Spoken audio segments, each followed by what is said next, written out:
Hello everyone, today I will show you how to install Windows 10 or 11 and Oracle VirtualBox.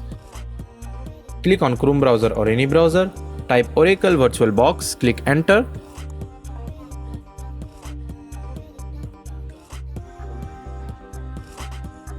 Click on the first link.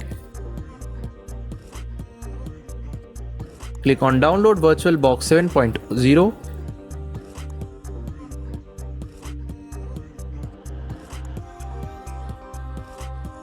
Click on download host.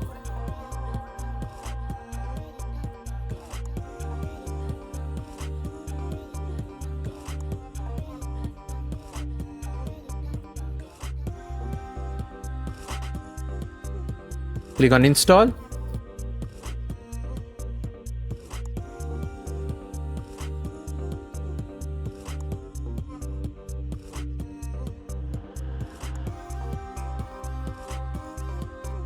That's it. Thanks for watching.